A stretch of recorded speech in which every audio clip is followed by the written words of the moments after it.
welcome everyone, and thank you for joining us this morning for what is actually our final Golden Key System Change webinar. Do feel free to introduce yourselves in the chat box. Do be aware that there will be no slides during this webinar, but the session is being recorded and will be shared with everyone afterwards. You are free to share the recording with your colleagues as well. There'll be an opportunity to ask questions after the panelists have spoken. As the panelists are talking, do feel free to submit your questions in the Q&A box, which you should be able to see in the bottom toolbar of your Zoom window. And then at the end of the webinar, we will relay those to the panelists. So a little reminder as to who and what Golden Key is. Golden Key is a partnership between statutory services, commissioners, the voluntary sector, and people with lived experience across Bristol. We work together to improve the services for Bristol citizens with the most complex needs. Golden Key has been funded by the National Lottery Community Fund for the past 8 years, and the project is coming to a close at the end of this month. So just over 2 weeks, just under 2 weeks, sorry. So obviously we are really keen to share all the learning we've accumulated in those 8 years, hence these system change webinars. Today we've got a great panel offering perspectives from the Edi Leadership Journey, where we'll be hearing about what's enabled our panelists to make change happen for improved equality, diversity and inclusion outcomes. They will explore their individual ED&I leadership journey and share with us their personal experiences and insights on how they created the conditions of possibility for change to occur, drove innovation, enabled next steps, and ultimately generate system change. They'll also be sharing the factors that led to success at each of those stages. So without further ado, I'm going to invite each panelist to introduce themselves. Seda, would you like to start? Thank you very much, Sarah.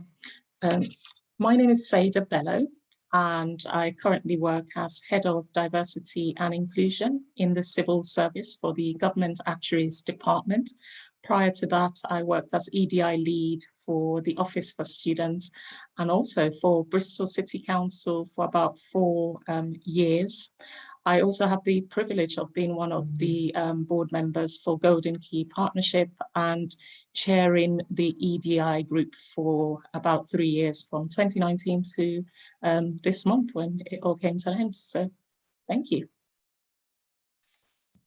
Good morning. My name's Hannah Mahoney. I have been the program manager for Golden Key for 8 years. And as you probably all know, Golden Key is a system change program focused on multiple disadvantage, which is inequalities demographic in its own right. So equalities, diversity and inclusion has underpinned our work. And our aim from the beginning has been to develop a new way of thinking about and delivering on our equalities, intersectionality agendas. I'll pass over to Jason.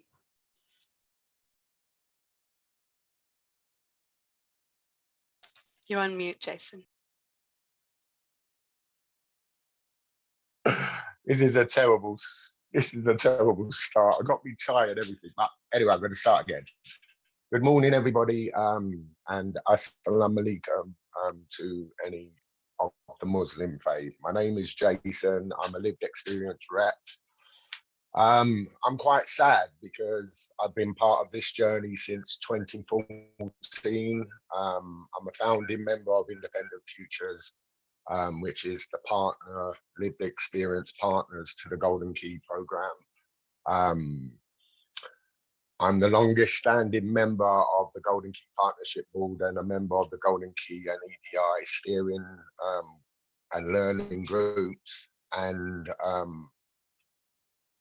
as we're transitioning into the Changing Futures program, I'm a part of that as well. I'm a trustee of Independent Mental Health Network and a board member of Second Step, which sounds like loads of stuff. And it is. And yeah, I just appreciate the fact that I'm on stage and have the opportunity to share my experiences as a lived experience rep and a person of colour. And I will pass this on to Kath. Thanks, Jason. Hi everyone. I'm Kath Williams. I'm a commissioning person, basically, within the Bristol City Council. I am within adult social care, and I'm also the programme lead for the council side of things on the Changing Futures programme, which is all about addressing multiple disadvantage. So I've had the pleasure of being involved in some of the EDI Golden Key work. Thank you all. So, Seda, would you like to talk to us about your EDI journey? Yes, indeed. Thank you, Sarah Jane. Yes, I mean, as I said, I was an employee of Bristol City Council when I sat on the board and also chaired the group. And I think it was really important for me when taking this role, and my motivation was really that at Bristol, we started our journey around 2017-18, when we decided that we will develop our strategy. We undertook an EDI review at that time. And it's really important for me what we put in our strategy, which is that we wanted to be seen as a beacon of best practice when it comes to EDI. So that was really my motivation, really, because our strategy was both internal facing and external facing. And what we really wanted to do was just to support and encourage as many organizations and partners to come along the journey with us. So I think that was really an important part of my motivation for wanting to be part of Golden Key and also chairing the group. And like I said, we set our standards high, and for me, being part of this group was, to continue doing that. So we had our Bristol strategy, and I think on the Golden Key Partnership Board and the EDI group in particular as well, we wanted to go through that similar journey where we reviewed what we were doing in terms of EDI, and then we put together our EDI statement of practice, which is like our strategy. And we also ensured that we were closely aligned with the Bristol Equality Charter.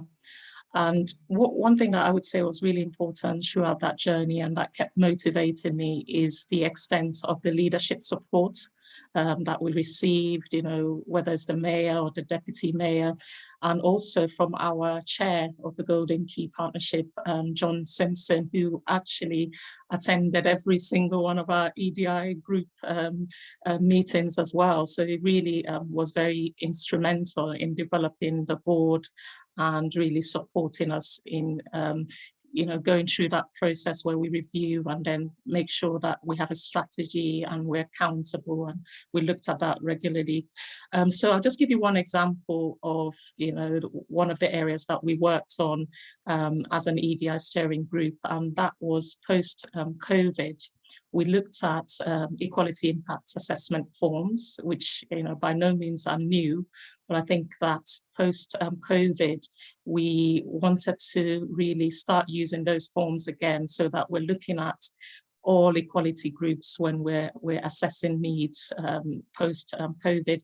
So what we did is reviewed our forms, reviewed policies, and made sure that we updated those forms, but also made sure that we spoke to our partners about it. So we worked with Second Step and other organizations and encouraged other partnership board members to look at their equality impact assessment forms and use those forms. So I think that is a very cross-cutting way to make an impact in this space.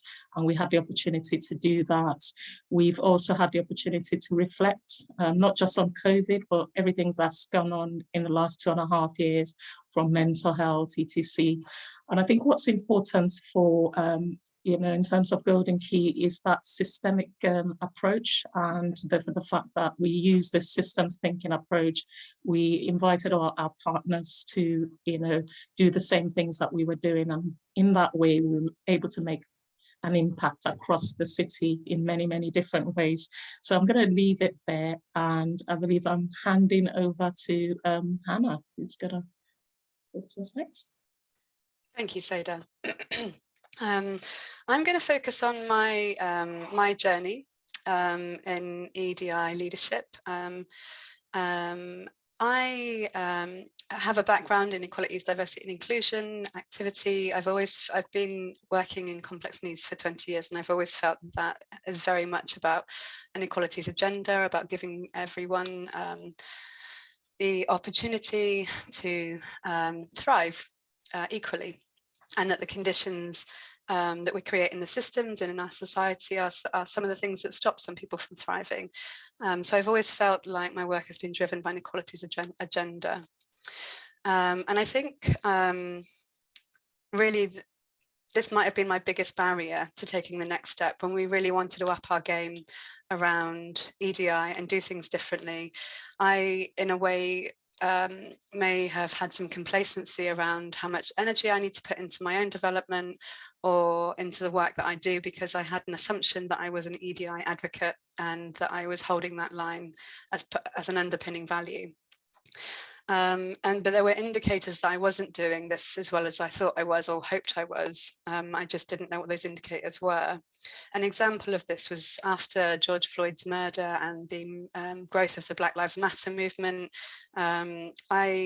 I realized that we needed to show some support and to hold a position and create a line to support the Black community and colleagues and peers. But I didn't. I was frozen with indecision about how best to respond to this, because I felt like I didn't want to blunder in and unconsciously be insensitive. I didn't want to make mistakes about how I approached it, and it froze me into inaction. And despite I guess over inaction, because there was a lot of work and thinking going on in the background, but none of that was seen on the outside, and it just looked like I was being passive, which I was actually, and I realized that now. And I received a complaint from members of my team about that inaction and about that sense of being passive in the face of such a significant event. And it was very hard for me to receive this complaint, because I work on this assumption that I'm an equalities advocate. I was confused by it, and I guess in a way I was frustrated that my efforts were being unseen. This was my immediate response, but also actually I needed to realize that I wasn't doing enough. From a legal stance and from, you know, the HR stance, the complaint, I didn't have anything to worry about, but I saw this as an opportunity to really listen to my peers and my colleagues to understand what I'm not doing, that I need to be doing, and why people are building frustrations about how I was working as a leader in the EDI world. And in the complaint letter, the complainants actually said they didn't want to have further conversations. They didn't want to take the burden of explaining to another white person why my behavior was problematic, and that was fair. But I did ask them if they'd be willing to have a conversation so that I can fully understand the nature of their complaint, and they agreed to this. And we did an exercise, which was a listening exercise where the complainants sat together, and we did it on Zoom. And me and my management team were on there too, but we were our screens were off, and they talked about the complaint, and it gave us a really rich picture about why they had concerns and frustrations, and it really helped me to understand the impact of Black Lives Matter, the fear it created for colleagues around you know, how their children might be treated, the increase in racism, and many other things that made me just absolutely aghast at my ignorance. And I guess I had a bit of a light bulb moment. And as part of this exercise, we then, the management team, had the opportunity to reflect on those conversations. And I couldn't say much more than I'm just aghast at my ignorance, and I feel like I've let you down, and I'm sorry, and I'll do better. and so from that, I started thinking about how I should be doing better. I guess it shattered my smug, self-satisfied illusion of being an EDI advocate, and I realized I had to do some more work.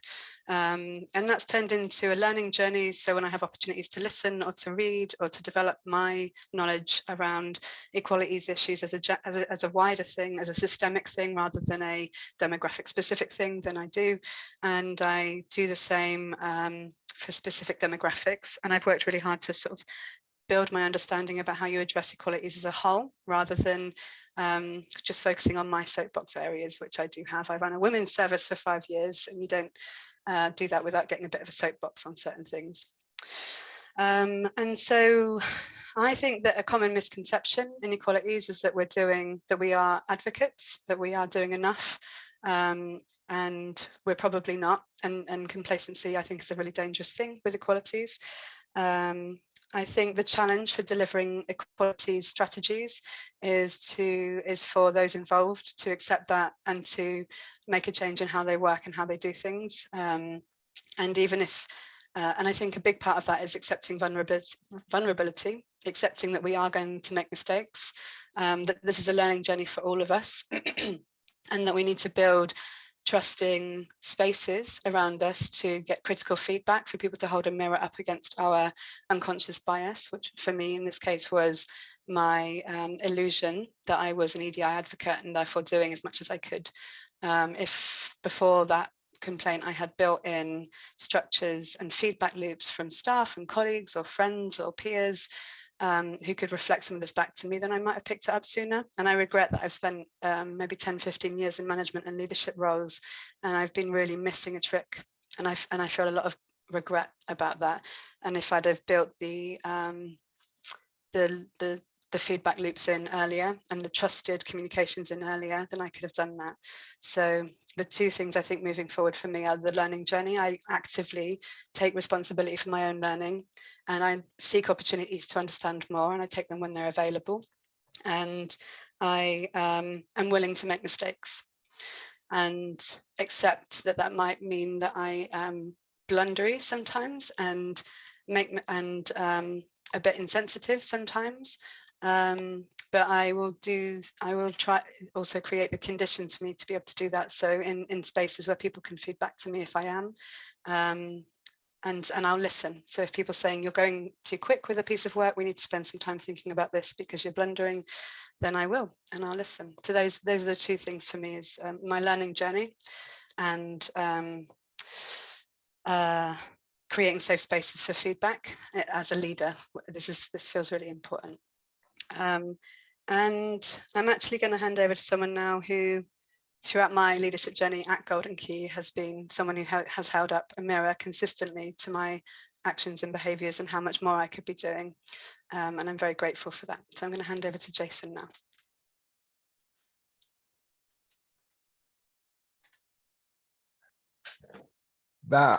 Thank you, Sado, and thank you, Hannah. And I kind of had this prepared thing what I was going to write, and I'm parking that up. I'm not really going to. EDI is a massive thing. We know that, and it's not just a discussion about colour and ethnicity or blatant racism. When in reality, it's more about organisations, institutions, and individuals recognising their unconscious bias. And Hannah, you know what? When you just done your testimony there, your truth, that I almost cried, because it's refreshing to hear. You know, someone said to me once. They said to me, I love this saying.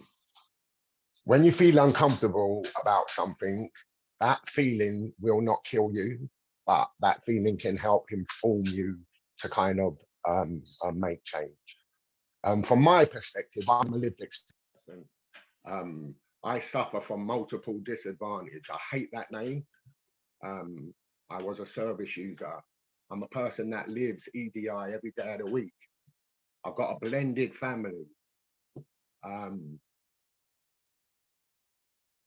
But I appreciate, you know what I realized, that I appreciate that if it wasn't, and this is real facts, if it wasn't for the Fulfilling Lives project 8 years ago, enabling lived experience or service users, we were called then, to be a part of the business plan that created Golden Key in Bristol and in the other cities. They went down the pathways they went down.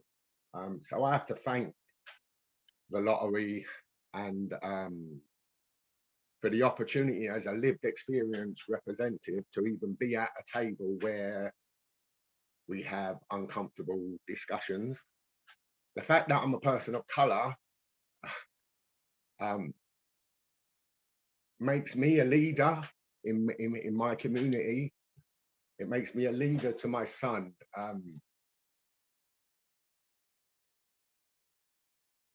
And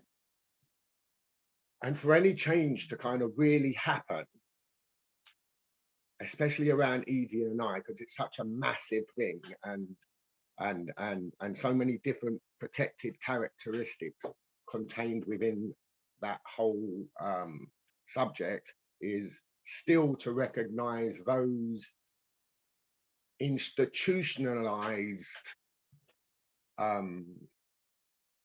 beliefs that have been embedded for decades that need to be addressed. When I'm talking, speaking from my own eyes as a person of color, let's say, another part of the journey that I think the system needs to realize is that we need to create more people. It's not even creating, making accessible what has been made accessible to me. You know, there's many other people out there that do not understand the pathway. And it's a lot easier than what it was 8 years ago. This is the thing. There's a lot of learning that has got us to this point. This isn't, we didn't just fall onto this point. George Floyd is a massive moment for the world to kind of take stock of where we are when we talk about racism, and especially from a person of color's perspective. But we need to challenge equalities, diversity, and inclusion across the board, not leaving nobody behind. We need lived experience champions, leaders such as myself, more. And we need to be honest about what the issues are, whether it's being honest in isolation to yourself so that you make a change, or being honest within an organization. We need to create these spaces where honesty can be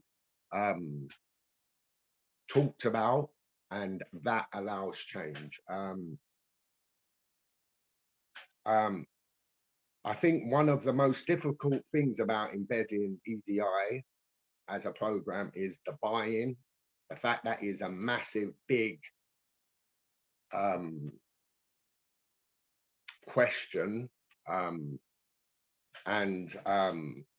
not all voices are heard within that. You've got other protected characteristics like disability that have not got a voice as much as some people have a voice.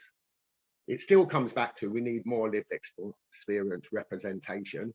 We really do. And how the system advertises that and lets people know that these pathways are open to those people, it will just put more pressure on the few lived experience reps that there are. And I would hate to think that we lose some lived experience reps because the expectation is so great on the so few. So yeah, that's a commitment that I've got moving forward, is to get more champions involved from a lived experience perspective, recognized, paid, and become colleagues rather than server user professional.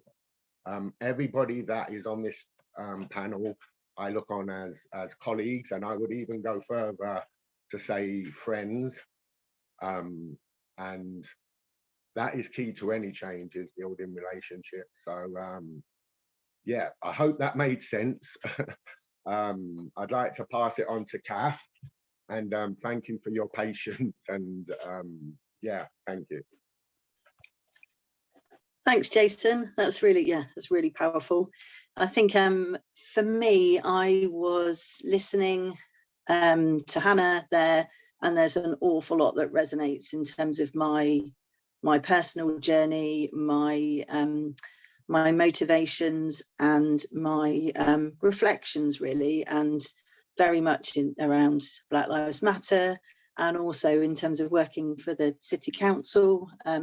People will know there's a time when there was a review, and the council has been spoken about as an organisationally racist, racist organisation. So that really hit home for me, and talking to colleagues, people in my team, people I work with, about how racism has affected their lives in and out of work, really gave me a bit of a kick up the backside, as it were, to do something more, to take some personal responsibility, and also to educate myself. Again, sort of thinking that I've always been very inclusive in my thinking and my behaviour. I can't tell you how many equalities impacts assessments I've completed as part of my day-to-day work, how much data analysis that we do in terms of, looking at different demographics and the impact of different demographics. But for me, this is much more than that. This is really about getting under the skin. And I'm not a hugely self-reflective person, but forcing myself into that relatively uncomfortable space of doing some of that self-reflection. So I was just going to talk a little bit about some of the things that I've done, and I am way at the start of my journey, but at least I'm on it, which is a good place to be. But so something I've learned really recently is just that taking small steps is actually okay. I mean, if you I think the name of one of the groups that I've been involved in, which was the one of the conversation series, which was about the elephant in the room, and everybody knows about breaking the elephant down into smaller chunks is the kind of way to deal with the elephant in the room, and that's definitely something that I've found. So some really simple stuff, just about reading, watching clips, YouTube, circulating those clips to people in my team and people that I work with, and they can look, or they don't have to, but sort of putting it in people's faces a lot more.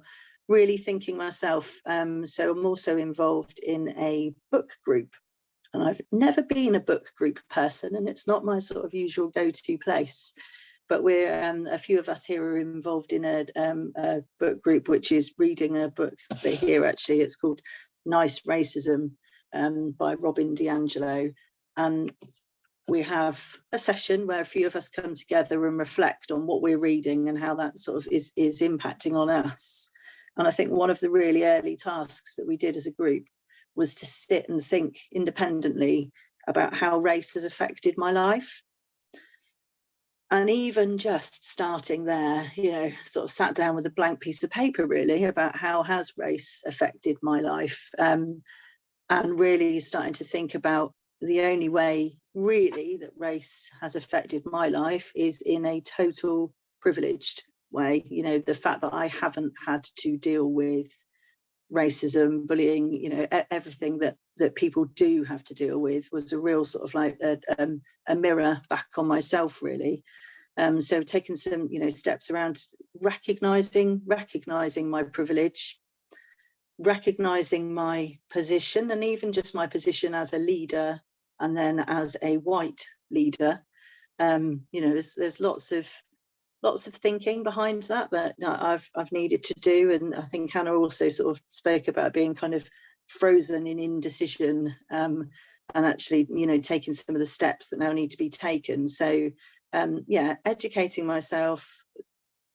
Again, some of the other exercises that we've been sort of part of is just really taking those opportunities to notice notice my behaviour, notice my attitude to other people, and call things out as and when I see them, and including, you know, calling myself out and asking people for feedback and being open to receiving that feedback, putting myself in that uncomfortable position. And actually, you know, my discomfort is nothing to what people are dealing with. So I think that's really important.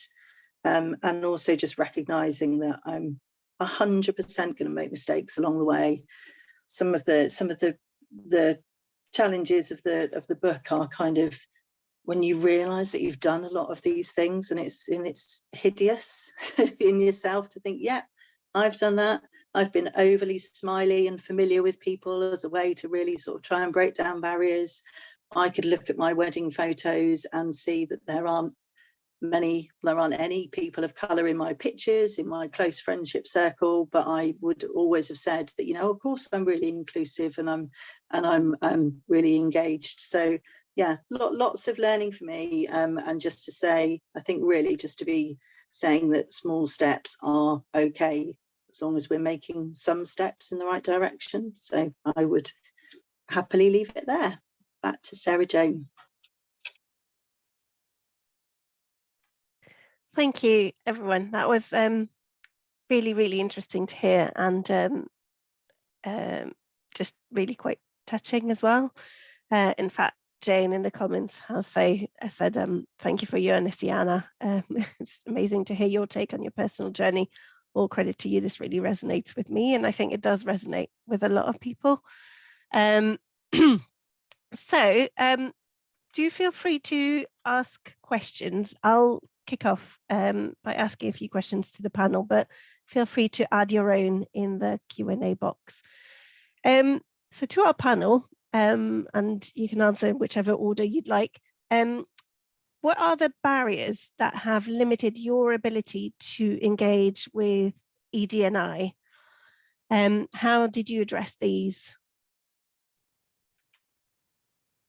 Who'd like to start? I don't mind starting. Just picking one. I don't know if other panel members want to chip in, but I mean, one thing that I've found has been a barrier is, you know, silo working.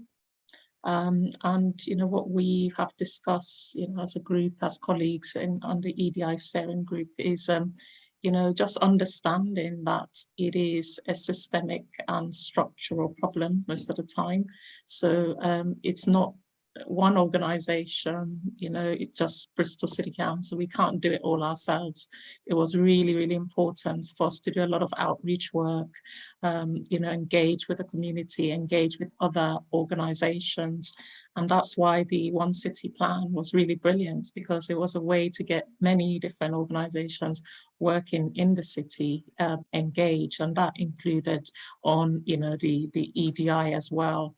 And obviously, like I said before, our EDI strategy at Bristol City Council is both, you know, inside, inwards facing, and external. It's for the community. It's about the Equality Act, you know, eliminating discrimination, advancing equality of opportunity, and fostering good relationships between people. And I think for that reason, it's just really important that, you know, we think of it as a system rather than, you know, individual organizations need to do that.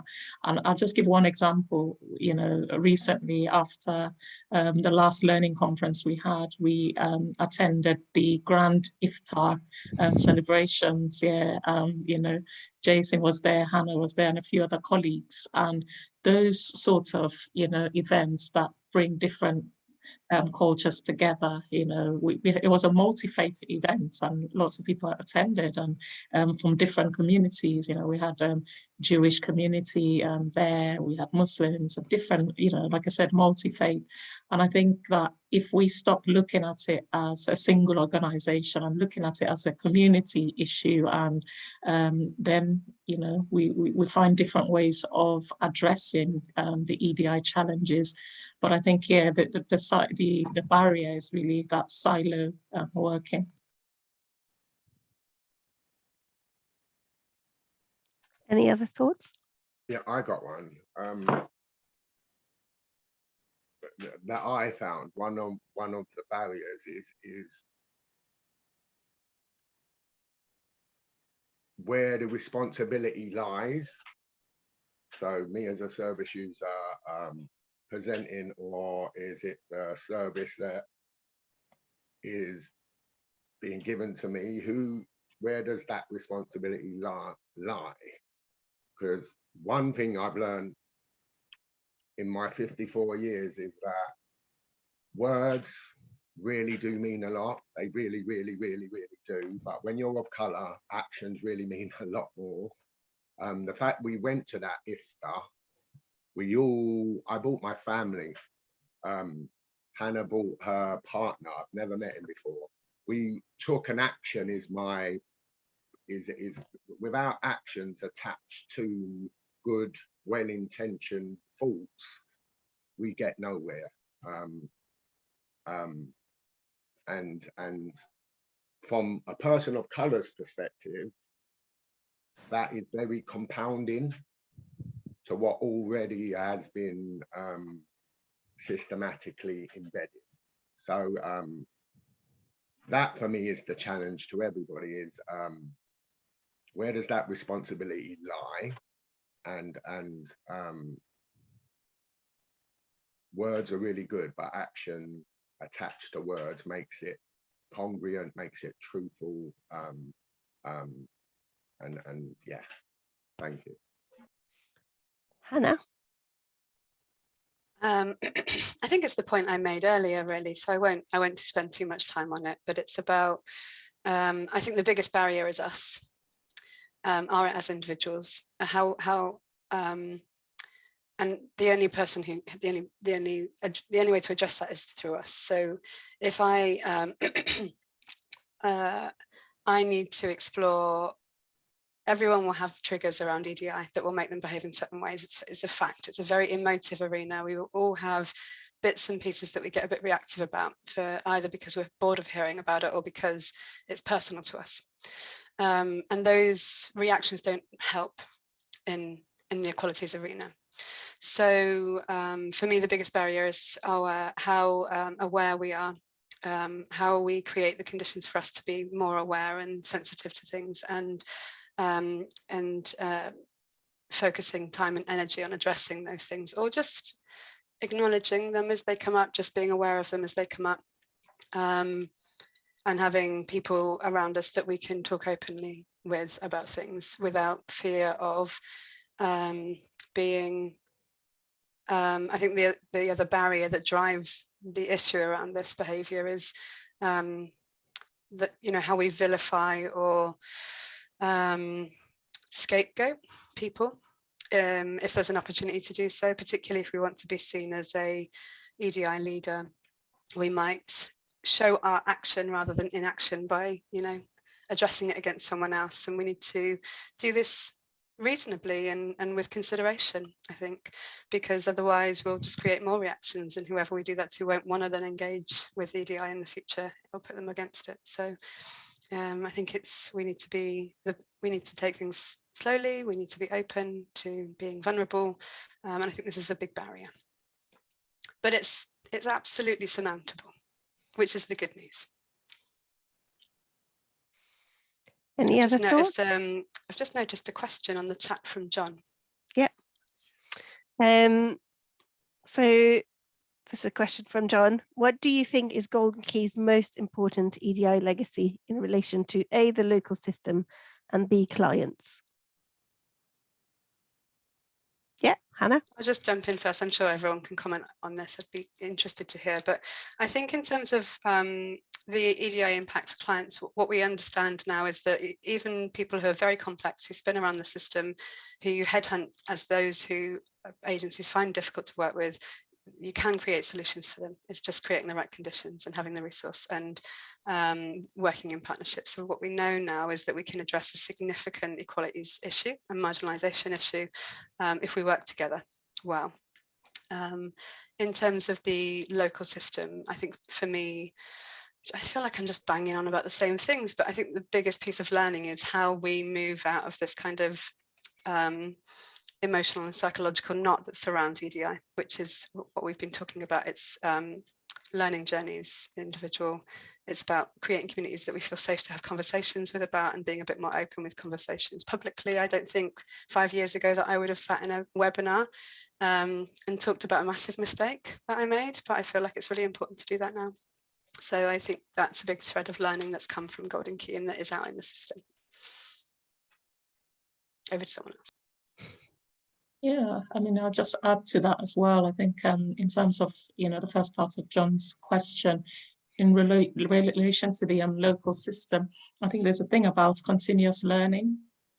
So, we have just continuously learned, and we in the EDI steering group, we ran a couple of reflective learning sessions where we just spent an hour and a half saying, what have we learned post-COVID?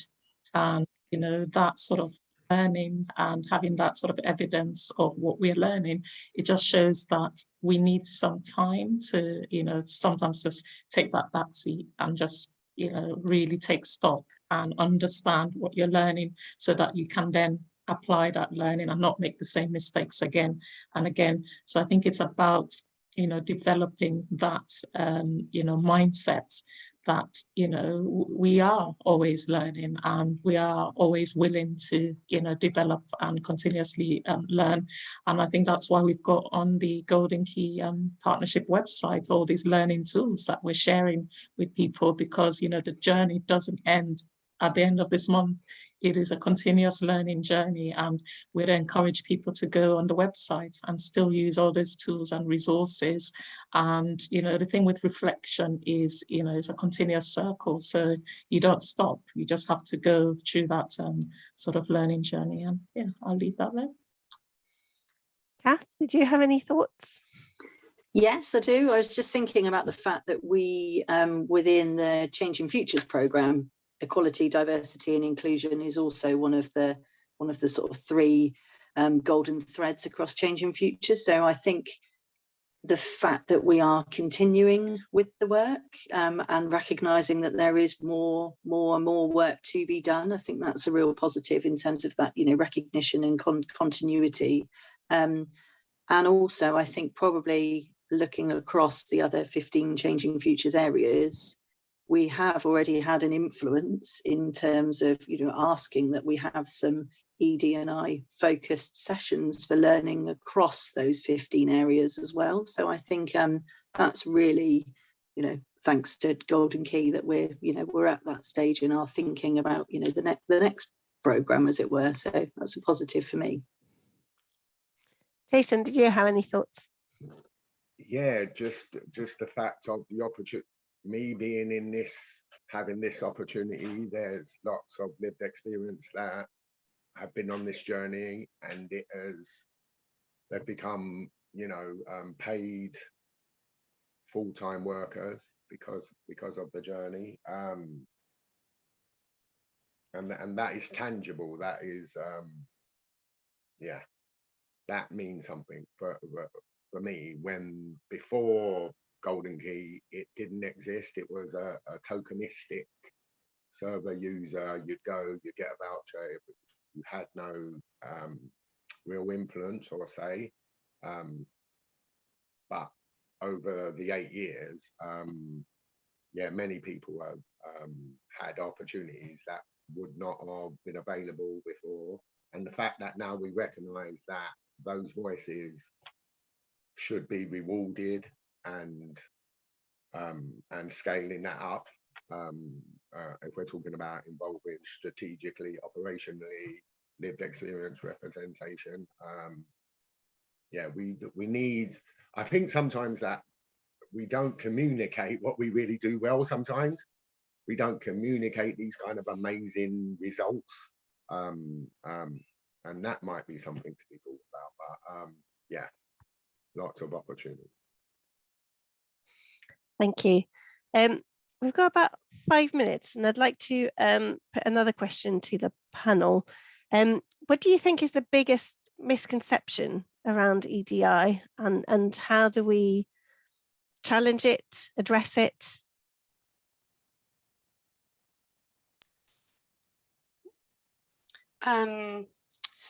I think there's a misconception around EDI that we need to zero in on demographics and only think about the protected characteristics that are part of the Equalities Act, because that is our legal duty.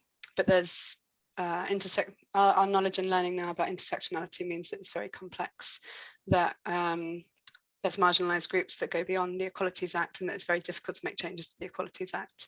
And that if we're addressing our EDI duty effectively, we're thinking about equalities in a systemic way and not just in a polarized way. That doesn't mean that we can't focus on learning in a particular demographic area in order to inform learning in other areas. Indeed, that's quite a nifty way to do it. But just we need to avoid the soapboxes and think of things as a whole.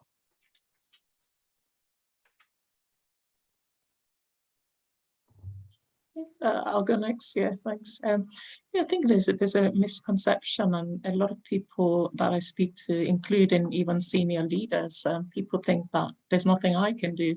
You know, I'm too small. A lot of people are playing small and saying that, what can I do to impact, society or all these systemic issues? So I'm not going to bother because, I'm not enough, that sort of thing.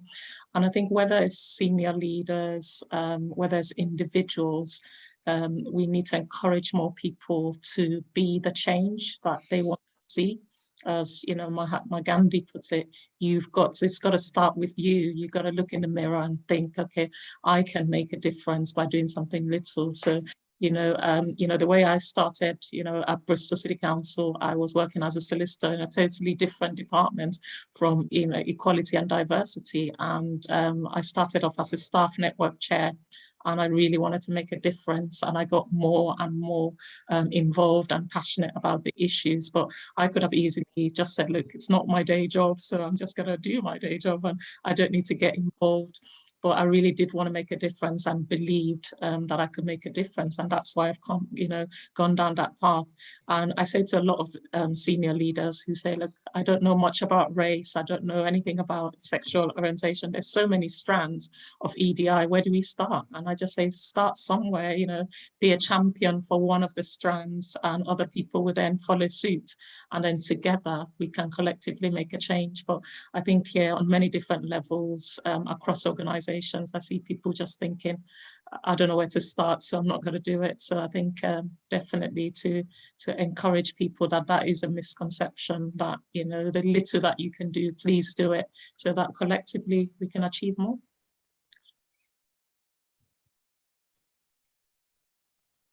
Can I just briefly add to that? Because just to follow on. So I was thinking about that concept, like taking personal responsibility and the the misconception that, oh, there's nothing that I can do. Well, of course there is. There's something that we can all do.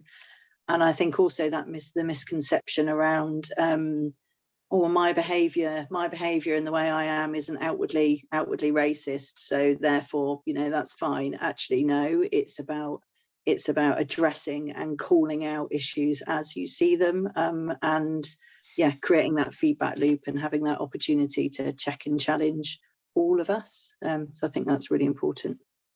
I think I'll go to Jason and then Hannah. Yeah, I was just going to say that you have to create the environment, to psychologically informed environment, to have those conversations. One thing that I think is lacking is more diversity, more say though you said about the IFTA event, so there were police there, the mayor was there with the gold chain man, he's Gregory. There was so many different types of people there, and ultimately ED and I is a whole community, a societal responsibility, not just it's more than just an individual responsibility, especially if you're in positions of power. So yeah, Hannah. Thanks, Jason.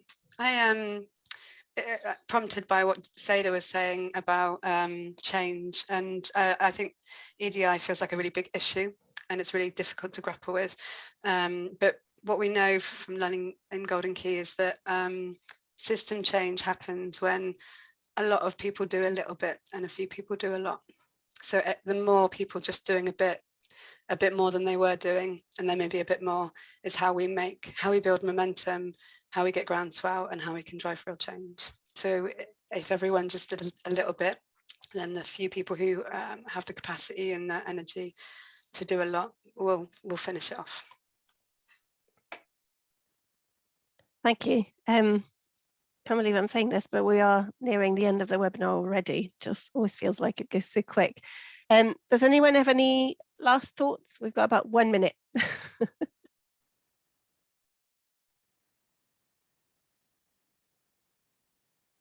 Jason, you look like you're about to talk. I was just going to thank you, actually, for facilitating us, and yeah, you're a part of this journey as well. So as much as you're facilitating this group, you're a part of this journey as well. So I just wanted to acknowledge that, and thank you, John, for what you just put in the chat. Well, thank you all of you, actually. Obviously our panelists for their honesty and candor, but also for the people who joined us today to listen. And I'm sure there will be more as well once we put the video up. You know, this is going to be part of the Golden Key legacy. So I hope that after hearing all the insight and experience shared by our panelists today, everyone will be leaving the session believe that actually anyone can make change happen. That's definitely a message that I've picked up. You know, it's down to all of us. And being connected and partnership working can lead to opportunities, and everyone can be an EDI leader if we just put the work in.